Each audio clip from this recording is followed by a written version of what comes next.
Before we get into today's show, let me tell you about HubSpot. If you're hustling in the trenches to build a business or bootstrapping one of your own, let's talk about an AI-powered tool that can lighten up your workload a bit. HubSpot's Campaign Assistant is a game changer for creating marketing campaigns at scale. It quickly turns your key selling points into a cohesive pitch, which helps you deliver knockout emails, ads, and landing pages in minutes. So let Campaign Assistant take care of the campaigns so you can get back to growing your business. Work smarter, not harder at HubSpot.com/campaign-assistant.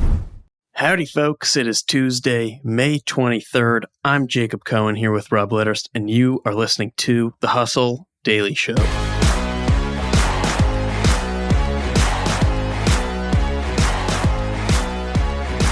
Today, we've got a real pager turner for you. From outdated to, wow, dated. Some consumers are either still using or reconnecting with seemingly old school tech. Pagers are still buzzing. Flip phones won't hit the junkyard without a fight. We just can't shake nostalgic tech, and we'll get into that in a bit. But first, let's take a quick look at what else is happening in the world of business and tech. Let's get crack-a-lackin'. All right, Rob, what are you looking at? So I'm looking at two different stories about one of our favorite subjects on this show, JC, Meta. The first one, kind of an interesting and positive story. So WhatsApp is now going to allow message editing within 15 minutes of send time.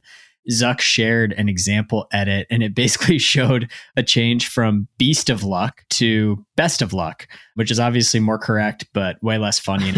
I think there will be a lot of edits to the word duck because I feel like that pops up a lot when people are trying to use another 4-letter word. Yes. I don't know if you use this in Gmail, but there's like an unsend button, and that was a game changer for me. It is a game changer, but it only lasts so long and then it goes away. Oh, yeah. I think it's like 30 seconds. It's very quick. You need to be spot checking that email and all over it to make the change, but it's definitely helped me out. I know. The other big Meta story here. So the EU fined Meta $1.3 billion for transferring citizens' Facebook data to the US.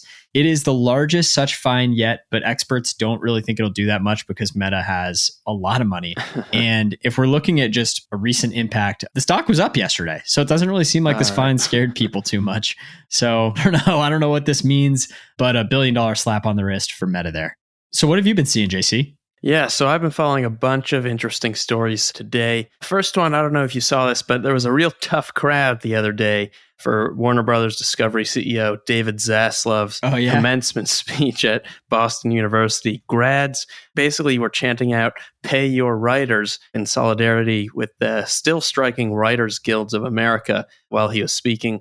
Zaslav's having himself, honestly, a pretty wild week between that, Warner Bros. Discovery saying they'll conduct another round of layoffs this summer, and then today with the rebrand of HBO Max to just Max going live. Hey, BU and Emerson, two schools in Boston that I know have pretty solid media departments. So they probably have a lot of undergrads that are trying to be writers. So it doesn't really surprise me a ton Does there. not. I'm actually excited to see the Max transition because I've got to watch the latest Succession episode tonight. So You'll see what it looks like. You'll let us know. Yeah, I'll report back. Very nice. In other news, teens were already using Venmo, but now they can do so openly. A new parent-controlled service will allow 13 to 17-year-olds to send and receive money on Venmo. Teen accounts also come with a debit card. So there's one more thing parents and teens can fight about. Nice. Also, closing in on the end here, TikTok has sued Montana over its new law banning the app, a talk block, if you will. The lawsuit argues that the ban is an illegal suppression of free speech and that Montana doesn't have the ability to regulate such things on the basis of national security. And lastly, check out this wrist shot.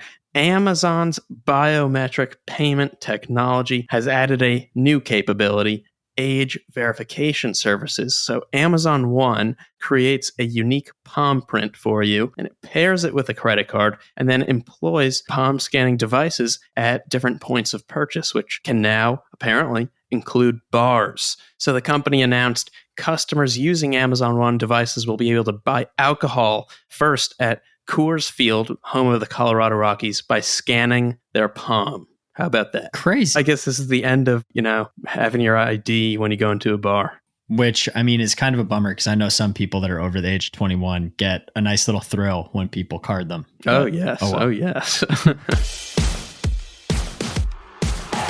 All right, let's get to today's main story.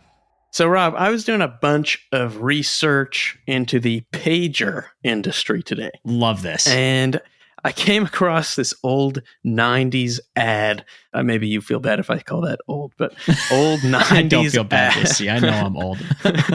Came across this old 90s ad from Motorola for its consumer pager. And it was just so absurd. For those of you listening who crave kind of these cringe 90s commercials with unforgivably forced punchlines, today's your lucky day.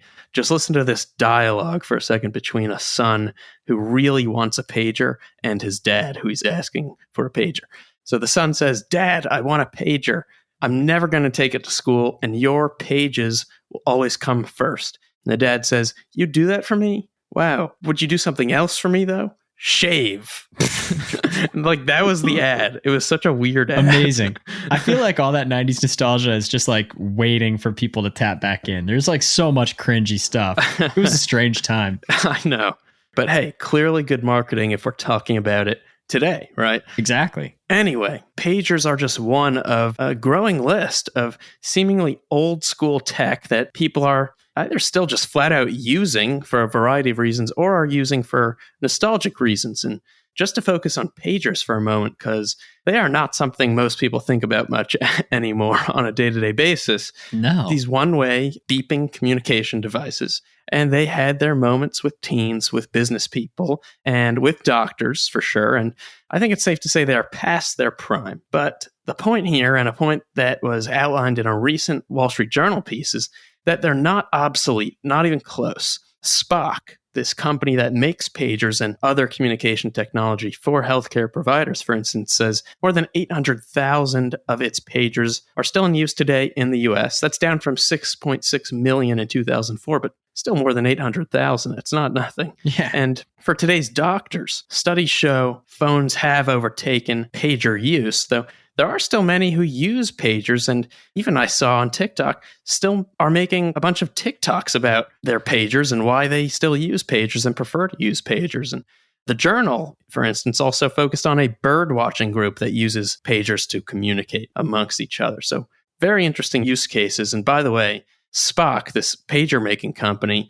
its stock is up over 50% year to date. It says it helps staff at more than 2,000 hospitals send more than 100 million messages every month. And in the first quarter, among the company's 33.2 million in revenue, 18.5 million came from its paging business. So how about that? Crazy. So this is totally different, but I think like obviously the use cases that we're talking about here are like in the medical field, which I think there's a great reason for medical professionals, obviously, to use pagers. Certainly. I can't think about pagers without thinking about payphones, because I feel like you get the page and then you go to a payphone because it was before the time of cell phones. But one thing this reminds me of is the idea of kind of like moving backwards, like regressive tech as a way to kind of like fight digital addiction. Yeah. Have you heard of the light phone? It's like a minimalist cell phone. I've seen it once or twice. It's neat. It's a neat idea. Yeah. It basically like looks like a Kindle. Like the screen kind of looks like a Kindle. Mm-hmm. And it's just like a very, very simple phone. I think you can listen to music on there. You can call. I think you can text.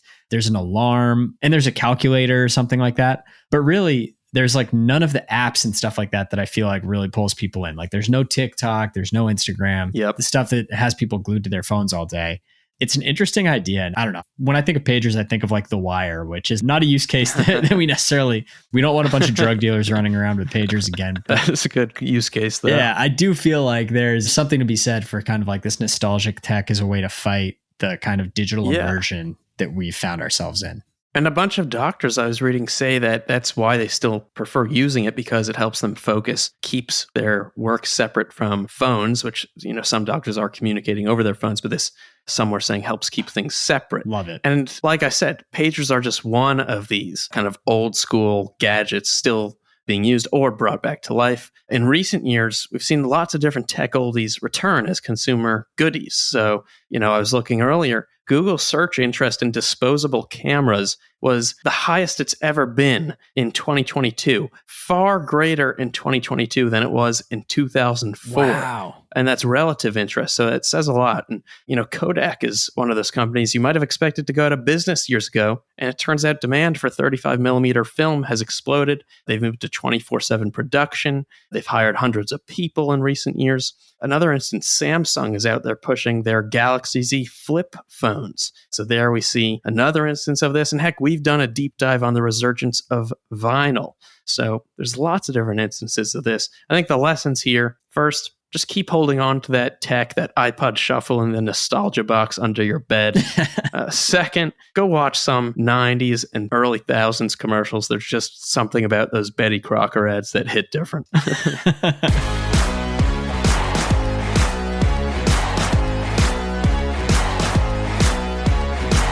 And bada bing, bada boom. That's going to do it for us today. Thanks for tuning in to the Hustle Daily Show. We're a proud part of the HubSpot Podcast Network. Our editor today is Robert Hartwig. Our executive producer is Darren Clarke. We've got a lot more tech and business coverage in our newsletter, which you can sign up for. You should sign up for at thehustle.co/email. Hope you have an awesome Tuesday. Catch you tomorrow. Go on, get out of here. Have a good day.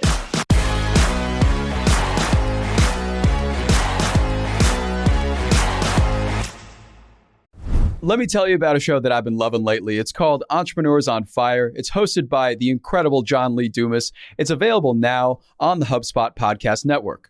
Entrepreneurs on Fire stokes inspiration and shares strategies to fire up your entrepreneurial journey and create the life that you've always dreamed of. I'm a big fan of this podcast. It has energy, it has value, and it's all about learning about entrepreneurship. I was just listening to an episode the other day. JLD interviewed Jay Rogers, who was such a wealth of information. He kind of went into how entrepreneurship chooses you. You don't necessarily choose it, and that failure only happens when you stop trying to win. A lot of gems in this one. So I highly recommend checking out that particular episode along with the rest. So go listen to Entrepreneurs on Fire wherever you get your podcasts.